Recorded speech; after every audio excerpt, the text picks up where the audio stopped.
Admiral Miracade stood alone in the great hall of the Concordium. The place felt like a cathedral built for giants. The walls were not stone or metal but living crystal that pulsed with slow, steady light, as if the whole room were breathing. The air was strange and heavy, laced with scents from alien worlds, and a low hum came from somewhere far above, like music played on glass strings. Every sound, every shimmer of light, seemed meant to remind her she did not belong here. High above her, in floating rings of silver and glass, sat the Concordium's council. Dozens of alien species stared down in silence. Some had too many arms, some no faces at all. A few looked almost human, but their eyes were too big, their skin faintly glowing. Mira could feel them studying her like she was a dangerous animal that might lash out at any second. She wore her navy blue uniform, the one with gold thread at the cuffs, but it felt small and plain against all this alien splendor. The breathing mask pressed tight over her nose and mouth, hissing softly with each breath. Without it, the alien gases in the air would make her choke in seconds. A ripple of movement passed through the council tiers. The head of the Concordium, a being called the Zephyric Prime, rose. It looked like a figure carved from blue crystal, 10 feet tall, yet it moved with smooth, living grace. When it spoke, its voice was like wind chimes caught in a storm, beautiful and sharp at the same time. "The verdict is final," the Zephyric Prime said, the words echoing until they seemed to come from the walls themselves. "The species known as humanity is exiled from Concordium space.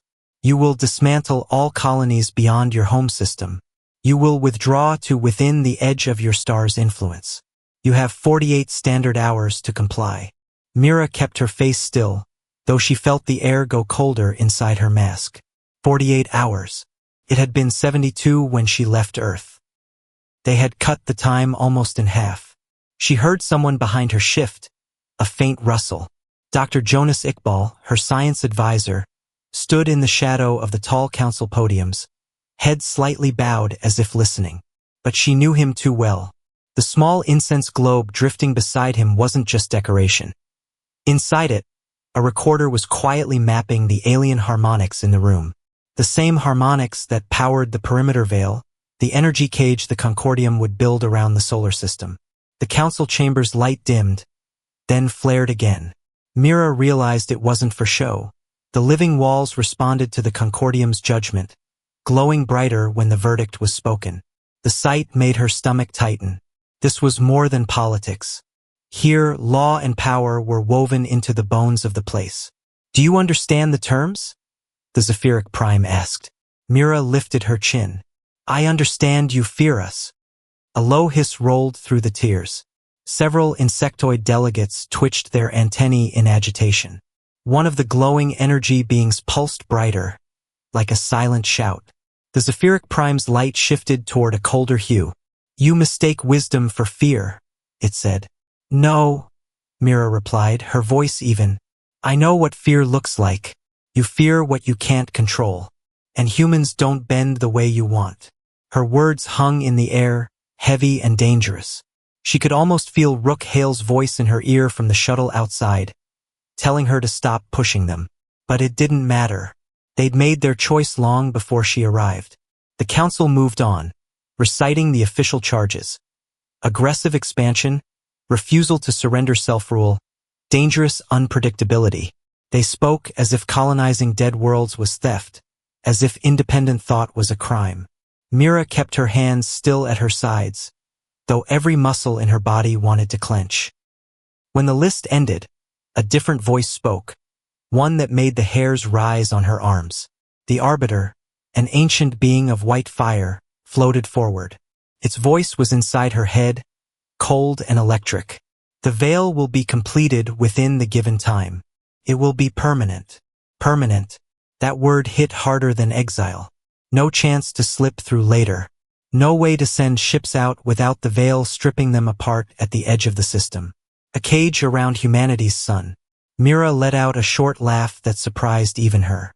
"A prison, then?" "A safeguard," the Arbiter corrected. She said nothing more. There was no point. The decision was sealed. 2 guards in silver drift armor guided her toward the exit.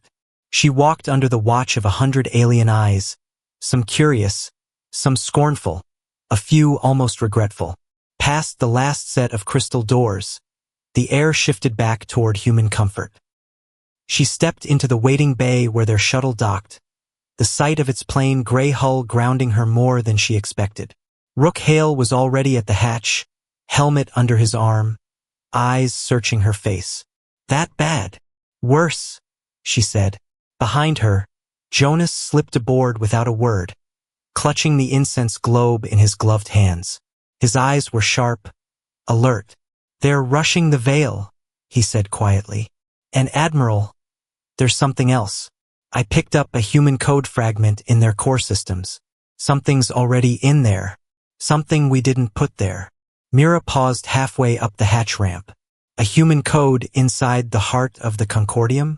That meant someone had beaten them here, or something had been left behind long ago. "Could be a trap," Rook muttered. "Or a door," Jonas said. Mira looked past them, back toward the crystal spires of the council hall, still glowing faintly in the distance. If there was a door, she was going to find it. The hatch closed with a heavy thud. The shuttle lifted away, turning toward the black gulf of space. The Concordium had just locked them out of the galaxy, but maybe, just maybe, they'd left the wrong door open. Cold Forge was hidden where no Concordium patrol ever bothered to look, a broken refinery ring drifting in the shadow of Neptune. The station was nothing but black metal ribs and frostbitten corridors from the outside, but deep in its heart, the humans had built something alive with purpose. Admiral Mira Cade stepped off the shuttle into the narrow dock, her boots clicking on old metal. The air smelled faintly of oil and ozone. Strips of pale light ran along the ceiling, just enough to guide the way. Jonas Iqbal was already ahead of her, walking quickly, his breath misting in the cold. He cradled the incense globe like a treasure. They passed through a pair of heavy blast doors and entered the main lab. The room was warm, buzzing with activity.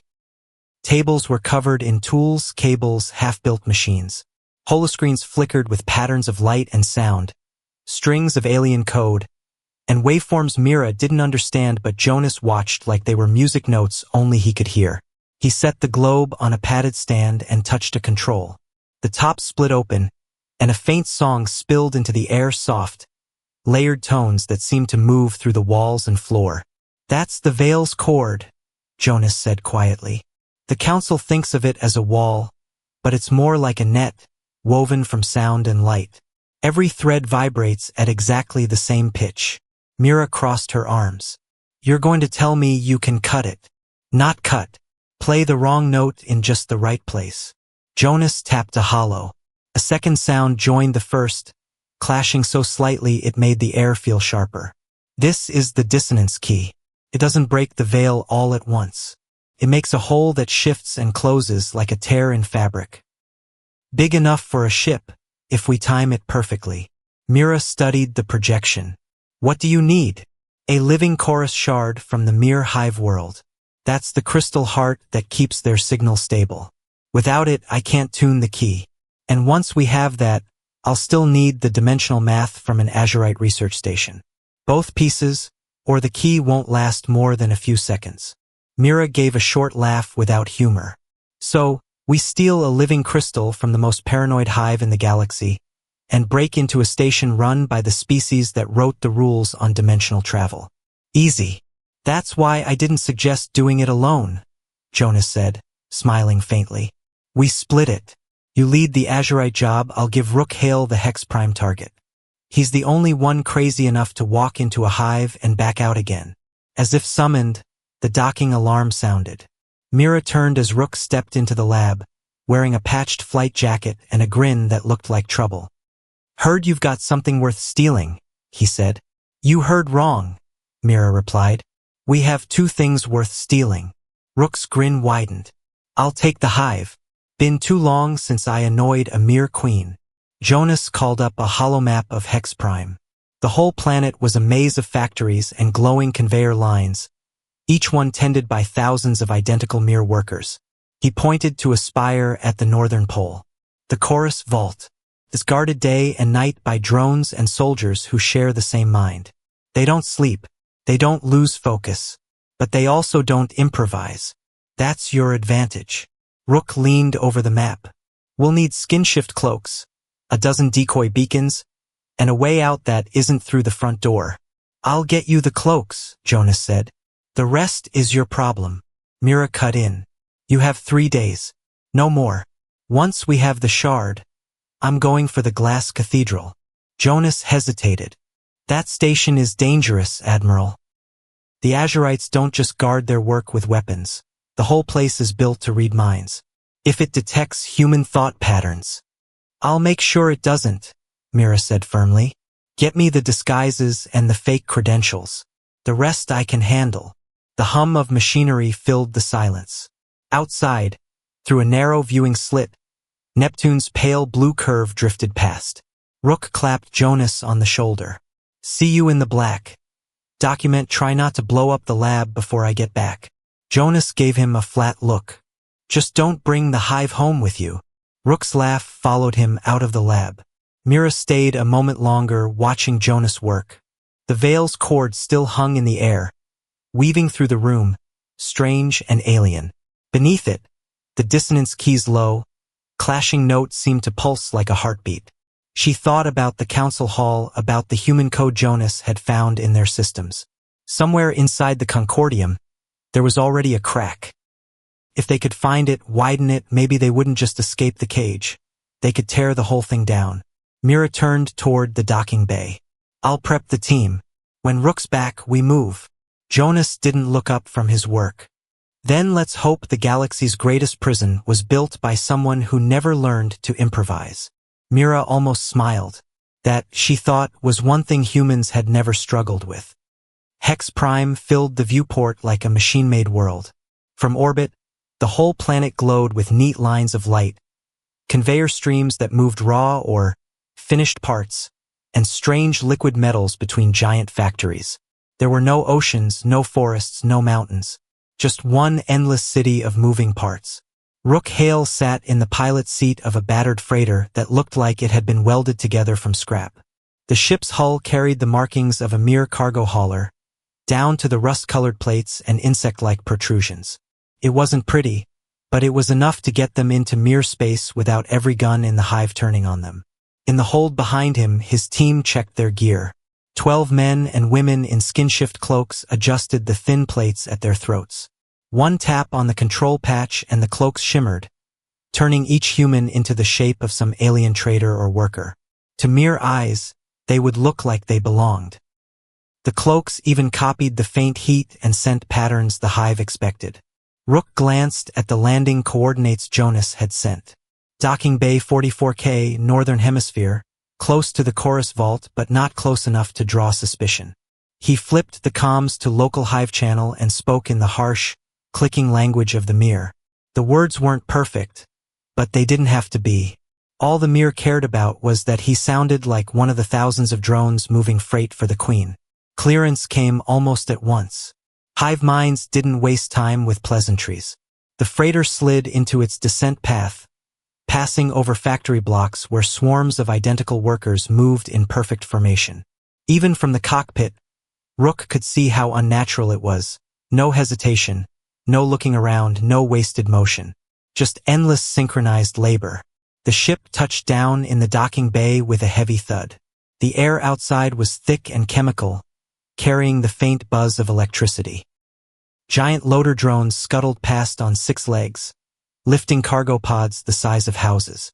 Mere guards in segmented armor watched from raised platforms, compound eyes tracking every movement.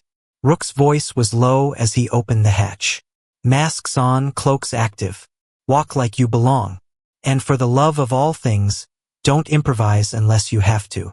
The team filed out, blending into the slow stream of alien workers. No one looked at them twice. The mere mind didn't question what it recognized. They moved through a corridor lit by glowing green panels, the hum of machinery constant. Rook led them toward a maintenance lift that Jonas had marked as their best access point. The lift was slow, groaning as it descended deep below the surface. The smell grew stronger, a mix of heated metal and something organic, the hive's living systems. When the lift doors opened, the noise hit them. The chorus vault was alive with sound. The walls pulsed with light in time to the low, thrumming song that filled the air. Massive crystal spires rose from the floor, each one glowing with a soft inner fire. At the center, surrounded by rings of mere technicians, stood the largest crystal of all, the chorus shard. It was nearly 20 feet tall, facets glimmering with colors that shifted like oil on water. The team spread out, sticking to the plan. Half of them moved to the far side of the chamber to create a distraction. Rook stayed with 3 others, heading straight for the shard's base. His cloak's disguise made him look like a mere inspector, which gave him the freedom to walk with purpose. Up close, the shard's song was more than sound. He could feel it in his chest, a deep vibration that matched his heartbeat. Jonas had warned him this might happen. The shard tuned itself to whatever was near it, syncing with the living presence to maintain its stability. That made it dangerous, but it also made it vulnerable. Rook knelt, pretending to check one of the crystal's support braces. His hands slipped under the cloak, pulling out a containment case no bigger than a backpack. The case's surface shimmered faintly as it activated. He pressed it against the shard's base. The crystal's light flared, a ripple passing through the chamber like a breath. Across the room, one of his team triggered their distraction. A loader drone suddenly shuddered and collapsed, spilling its cargo of volatile plasma cells. Mere technicians swarmed to contain the spill, the hive's attention instantly diverted. The shard pulsed again, and Rook felt his heartbeat race to match it. The containment case's clamps latched on, slicing into the crystal with a silent beam. He counted the seconds, every one of them stretching long. Then the dockmaster appeared. A tall mirror with gold-tinged armor stepped into the chamber, compound eyes scanning sharply. The dockmaster's gaze landed on Rook and didn't move. Rook forced himself to keep working. The case finally sealed with a faint click.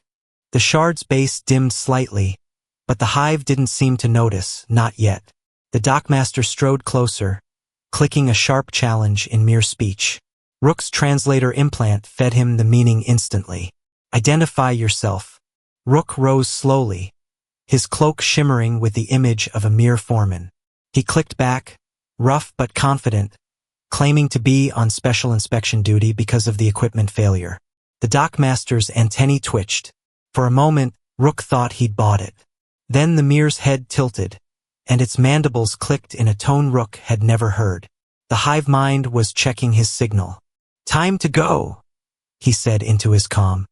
The distraction team set off another alert, this time a fire suppression system flooding the far corridor with freezing mist. In the chaos, Rook slipped the case into his pack and pushed through the nearest service hatch. The rest of the team followed, moving fast now. Behind them, the hive's clicks rose in pitch, a sound that meant the mind was focusing on them. The chase would start any second. They emerged into a docking tube, their cloaks flickering as they ran. The freighter's hatch was open, engines already hot. Rook vaulted inside, sealing the hatch behind the last team member. "Strap in," he called, sliding into the pilot seat. The freighter lifted before the clamps had even retracted. Alarms screamed through the bay as the ship punched skyward, climbing hard into the black. In the hold, the chorus shard sat inside its case, still pulsing faintly. Rook felt its rhythm in his chest even as Hex Prime shrank behind them. They had the shard. Now all they had to do was survive long enough to use it. The glass cathedral drifted in the deep, far from any busy trade lanes. From a distance, the Azurite research station looked like a cluster of shining towers wrapped in strands of silver light. As Myra's ship approached, the towers shifted, refracting starlight into rainbow halos that seemed to hang in the black. The closer they came, the more the station felt alive. The walls weren't metal but crystal that changed color as if responding to the thoughts of those inside. The Azurites were proud of that. Their structures were tuned to their minds. It made Mira uneasy. If the place could read Azurite thoughts, it might sense hers too. Jonas's warnings played in her head as the docking clamps closed around the ship. The station had scanners that didn't just search for weapons or contraband. They searched for minds that didn't belong. Mira wore a projection crown under her hair. A thin band Jonas had designed to hide her human thought pattern behind a convincing azurite echo. She just had to trust it would work. The airlock opened to reveal two tall azurite attendants. Their bodies clear as glass with veins of blue light running through them. Their voices were like soft chimes when they spoke. Mira gave them the short, precise greeting Jonas had taught her. They didn't react, just turned and led her deeper into the station. Inside, the glass cathedral was like nothing Mira had seen. Hallways were wide and filled with floating displays of shifting symbols. The floors were smooth, and her steps made no sound. She passed chambers where azurite scientists worked, their hands moving through light as they shaped equations in 3 dimensions. The air was cool and faintly humming, like the inside of a giant instrument. Her forged credentials, printed on crystal that glowed faintly with azurite script, said she was an academic envoy from a fringe system here to review dimensional mapping procedures. The attendant guided her to an observation deck overlooking the station's central chamber. It was vast, stretching hundreds of meters high. At its heart floated the dimensional loom, a structure of interlocking rings spinning slowly around a sphere of white light. The rings pulsed with patterns Mira couldn't follow, but she could feel their presence like a low throb in her bones. Jonas had told her the loom was the key to controlling folded space, the same principle that would hold the veil in place around Soul. She kept her expression neutral, letting her eyes wander as if in idle curiosity, while inside she memorized every detail. The projection crown kept feeding her faint, steady pulses to mask her thoughts. A soft chime sounded in her earpiece, the signal from her hidden assistant, a young tech named Ray working under the guise of a junior archivist. Ray's voice was barely a whisper. Link established. You've got 10 minutes before the station AI flags the data pull. Mira left the observation deck, taking the route Ray had marked. She moved past a gallery of crystalline sculptures, beautiful distractions for visitors, and into a narrow corridor with almost no foot traffic. At the end was a single door with a faint ripple of light across its surface. Her forged pass slid into the lock slot, and the door melted open. The data vault was a long, narrow space lined with crystal pillars, each one glowing with strands of light that twisted like threads. Mira stepped between them, pulling a small disc from her coat. She pressed it to the nearest pillar. The device drank in the light, translating it into storage patterns Jonas could decode later. Her heart pounded. Every second here was a risk. The projection crown could hide her thoughts, but not forever. 5 minutes, Ray's voice warned. Mira moved fast, touching the disc to one pillar after another. Each contact sent a faint vibration through her fingers, the feeling of knowledge rushing in. She could almost sense the complexity of it.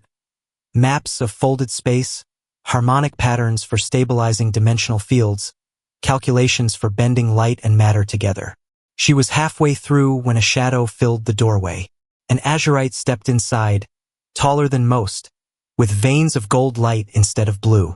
Its eyes, like molten glass, fixed on her. Mira kept her voice calm. I was told I could review these schematics. The azurite tilted its head, studying her for a long moment. You are not from here, it said in that musical tone, but there was a thread of suspicion beneath. The crown hummed harder, masking her thoughts. I am from the periphery, she replied, letting the lie settle.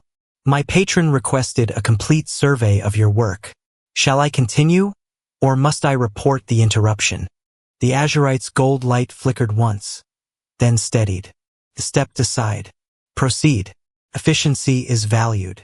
As soon as it turned away, Mira finished the last pillars. The disk's surface pulsed green, full capacity. She slid it away just as Ray's voice came sharp in her ear. Security spike. They're tracking an unauthorized download in your sector. You need to move now. Mira left the vault at a steady walk, resisting the urge to run. She kept to less crowded corridors until she reached the docking bay. The attendants from before were waiting, but if they suspected anything, they didn't show it. Once aboard her ship, She powered away from the station with calm precision, only breathing again when the jump field engaged. The glass cathedral shrank behind her, still shining in the dark like something holy. In her pocket, the disk felt heavier than it should, holding the knowledge Jonas needed to finish the dissonance key. But her mind kept going back to the azurite with the gold light. It had looked at her too long. It had let her go too easily. She had the data, but she couldn't shake the feeling she'd just been marked. The edge of the sun's gravity well shimmered with metal and intent. Human ships floated there like watchful hawks, scattered in patterns that made no sense on a tactical map. To the Concordium, it looked like disorder. To Admiral Miracade, it was the only way they had a chance. She stood on the bridge of the Defiant, watching the enemy fleet appear in the distance. 200 Concordium warships slid out of folded space in perfect formation, every line precise, every gun already powered. Their hulls gleamed like polished blades. Behind them came heavier carriers and fortress ships, built to break worlds. The air on the bridge was tense but not afraid. The crew knew what they were walking into. They also knew what they had that the enemy didn't. Jonas Iqbal's dissonance key was ready, tuned with the stolen chorus shard and the dimensional data from the glass cathedral. It wasn't a weapon in the usual sense. It was more like a wrong note that would ripple through the Concordium's perfect harmony until the whole song fell apart. "Contacts holding position," said Commander Ray from the sensor station. "They're waiting for us to move first." Myra's lips curved slightly. "Then let's give them something they won't understand." She gave the order, and the human fleet broke apart instantly. Ships darted in different directions, vanishing into the shadows of debris fields, skimming close to planets and moons. On Concordium sensors, it would look like panic. The enemy took the bait. Their forward squadrons surged ahead to hunt down the fleeing humans, stretching their formation. That was when the first strikes began, short bursts of weapons fire from impossible angles, disappearing before the Concordium could lock targets. On the Chaos Theory, Rook Hale grinned from the pilot seat. His squadron of stealth-modified cruisers darted through the gaps in the Concordium lines, hitting supply ships and communication relays. The new weapons Jonas had designed adapted on the fly, shifting energy frequencies the moment enemy shields adjusted. A Concordium captain would think they'd solved the problem, only for the next volley to punch straight through again. "They're starting to trip over each other," Rook reported over comms. "Breaking formation already." "Good," Mira replied. "Hold them busy. Jonas, it's time." In the Defiant's command pit, Jonas activated the dissonance key. The chorus shard pulsed once, twice, then released a deep, rolling note that no one could hear but everyone could feel. It rippled out through folded space, slipping into the Concordium's own quantum communication net. On the enemy bridge, orders started to come through wrong, half-complete, delayed, or in the wrong sequence. Mere hive crews blinked in confusion as their connection to the collective mind faltered. Azurite pilots, used to perfect synchronization, found their maneuvers no longer matched their squadmates. The first visible sign was chaos in the enemy's movement. Ships that had flown in perfect patterns now wavered, turning on mismatched headings. Small collisions flared where tight formations broke too suddenly. "They're unraveling," Ray said, eyes wide. "Not enough yet," Jonas muttered. "We need more strain on the network." Myra's gaze swept the tactical display. "Rook, you're up." Rook's ships dove straight into the weakened center of the enemy line. Boarding pods launched like a swarm of angry insects, each carrying a small human team. These weren't ordinary boarding parties. Each team carried a portable disruptor tuned to the same frequency as the key. Inside a mere dreadnought, a human marine squad moved fast through twisting, organic corridors. Without the hive's guidance, the mere guards hesitated, unsure where to direct their defense. The disruptor was planted in the main reactor chamber, and when it activated, the ship's own systems began feeding the dissonance deeper into the fleet. Other human teams did the same, each new disruptor turning another enemy ship into a spreading point of chaos. It was like watching cracks race through glass. On the Concordium flagship, the commander's calm expression faltered as reports came in. Fleets that had never lost a battle were now falling apart without a single decisive kill. "This is not possible," he hissed to his officers. Back on the Defiant, Jonas saw the network collapse hit a tipping point. "That's it," he said. "Their coordination's gone. They're just individual ships now." Mira didn't waste a heartbeat. "All ships, full assault. Pick your own targets." The human fleet surged forward, every captain choosing their own angle of attack. Some struck heavy carriers, others chased down fast escorts. The Concordium couldn't adapt. Every move they made was answered by something they had no rulebook for. Hours later, the enemy was retreating in scattered groups. Some ships even hailed for surrender, their crews shaken by the sudden quiet in their minds. Mira stood at the bridge window, watching the stars clear as the last Concordium ships vanished into folded space. "We held them," she said softly. "For now." Jonas didn't look up from his console. "We did more than hold them. We just showed the galaxy that the Concordium can bleed." Myra's eyes stayed on the black beyond. "Then they'll be back to stop it from happening again." And she knew deep down that next time would be worse. Haven's moon hung in the void like a pearl, its pale surface catching the light of the nearby star. Around it, two fleets faced each other in uneasy stillness. On one side floated the ships of the Free Worlds Alliance, human vessels patched with alien tech, and the unique craft of newly independent species. On the other side, the Concordium fleet stood in perfect, cold formation, their hulls gleaming under the moonlight. Admiral Miracade stood in the viewing gallery of the Alliance flagship Defiant, looking at that silent wall of ships. Somewhere in the center of it, aboard the largest Zephiric dreadnought, waited Primarch Corvin, the architect of the Concordium's war to restore the collective mind. Jonas Iqbal stood beside her, his hands clasped behind his back. "We shouldn't trust this meeting," he said quietly. "I don't," Mira answered. "But we can't refuse it either. If there's even a chance to stop the fighting, we have to try." They had prepared for every trick they could think of. The projection crown would hide their thoughts, just as before, and every Alliance leader carried a small countermeasure Jonas had built. A device no larger than a coin that would emit a field to block the mind-binding frequency they suspected Corvin had developed. Still, Jonas kept adjusting his own, as if he didn't believe it would hold. A shuttle carried the Alliance delegation down to Haven's moon. The landing site was a domed structure of black glass, large enough to host dozens of species. Inside, the air was cool and clean, the lighting dim and even. The Concordium delegation was already there, standing like a row of statues. At their center, Corvin waited. He was taller than most Zephiric, his crystalline body shining with gold and blue light. His eyes caught and reflected every glimmer in the room, making it hard to meet his gaze for long.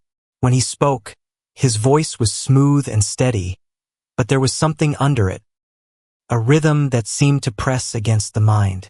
"Admiral Cade," he said, "Dr. Iqbal, representatives of the so-called Free Worlds Alliance, I welcome you to this opportunity for peace." Mira stepped forward.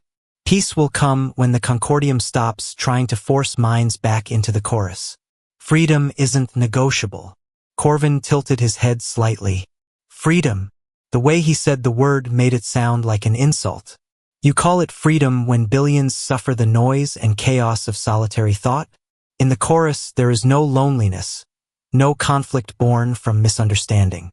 The chorus is perfection. I offer perfection to the galaxy."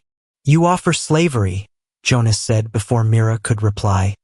The light in Corvin's body shifted to a deeper blue. "You fear unity because you cannot control it. Humans thrive on chaos, a dangerous trait for the galaxy. I cannot allow it to spread." The rhythm in his voice grew stronger, and Mira felt the first pressure in her mind. A gentle pull, as if her thoughts wanted to slow and merge into something larger. The coin-sized countermeasure at her belt warmed, releasing a faint hum that pushed the feeling back.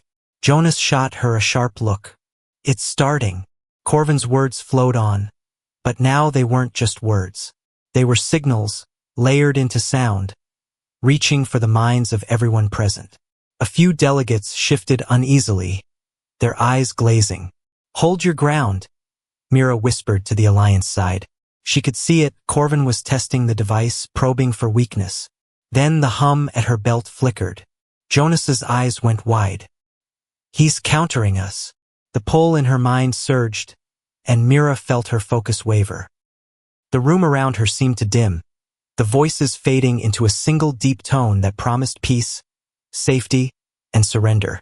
For a heartbeat, it was tempting. A blast shook the dome, snapping her out of it. Static filled her earpiece. Then a voice. Rook Hale. Admiral Corvin's fleet is powering weapons. This was a trap. Mira didn't hesitate. Jonas, get everyone out. Now. The Alliance delegates moved fast, breaking into two groups to reach the exits.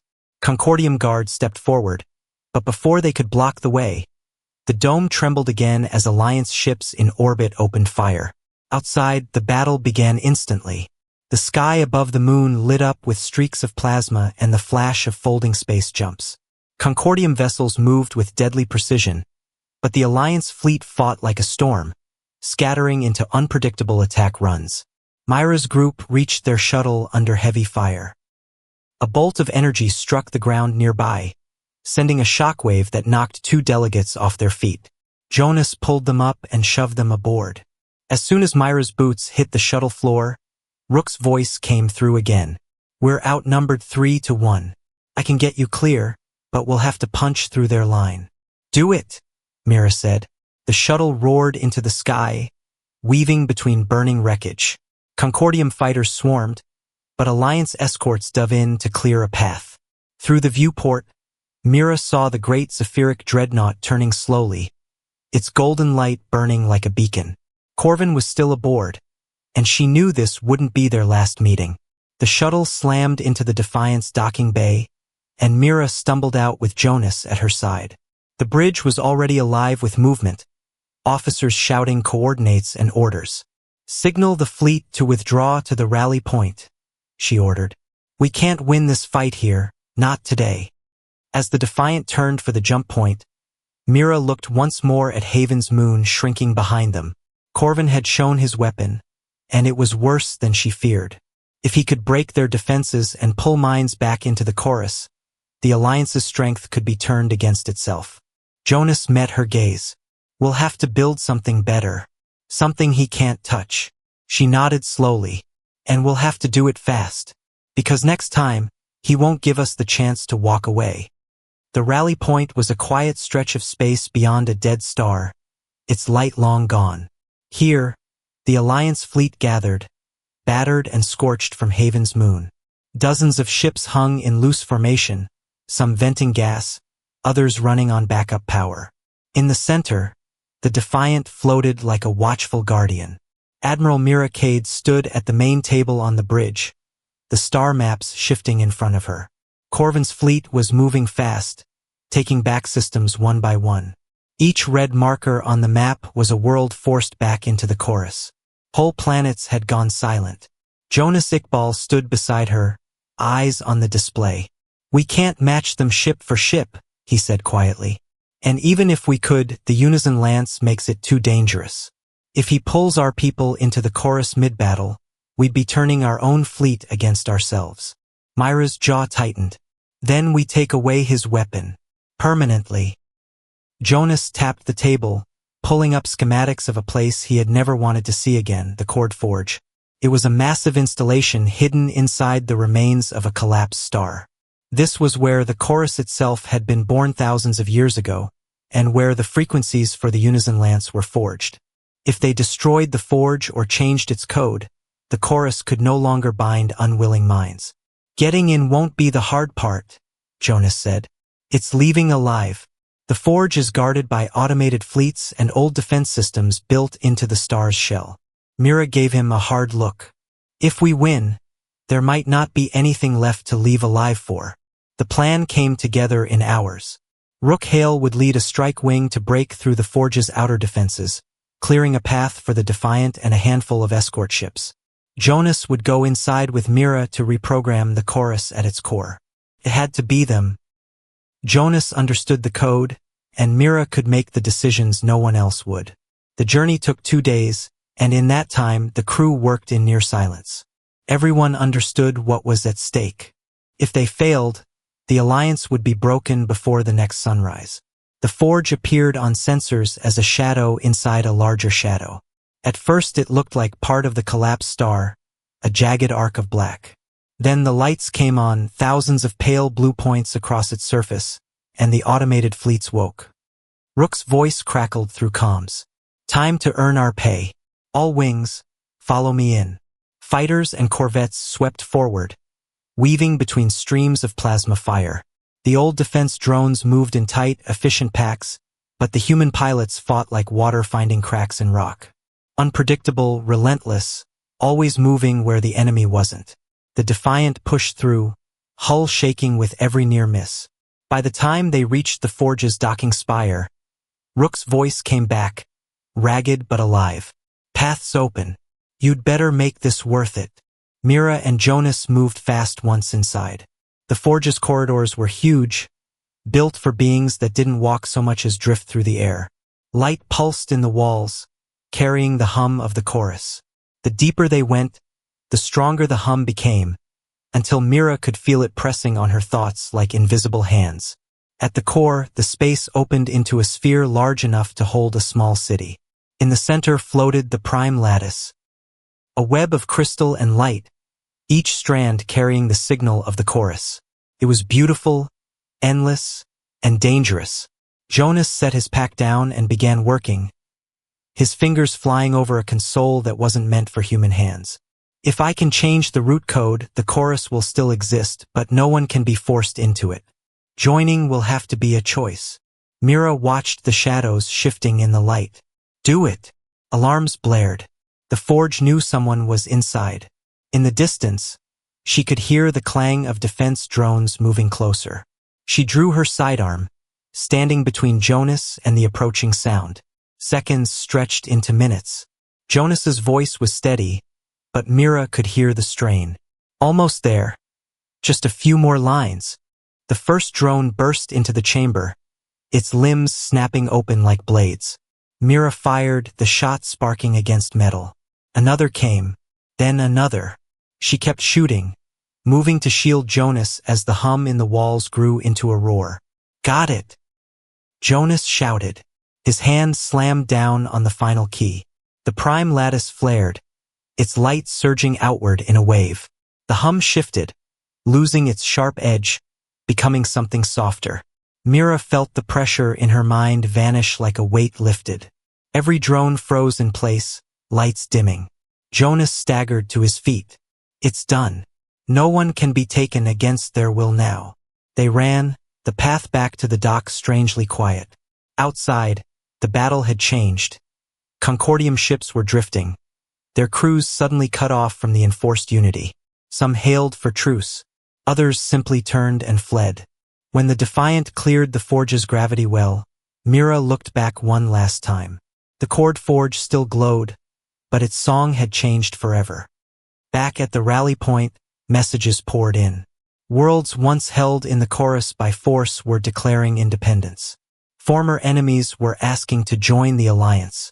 Even some Concordium captains offered their ships, now that they were free to choose. On the bridge, Rook clapped Jonas on the back. Guess you just rewrote the galaxy. Jonas shook his head. We just gave it a choice. Mira looked out at the fleet, a mix of ships from species that had never fought side by side before. The war's not over, she said. But it's different now. We're not fighting to escape a cage anymore. We're fighting to keep the door open. The crew around her seemed to stand a little taller. Somewhere out there, Corvin would be regrouping, still believing in his perfect chorus. But now, for the first time, every voice in the galaxy could decide for itself whether to join it. And that, Mira thought, was a war worth winning.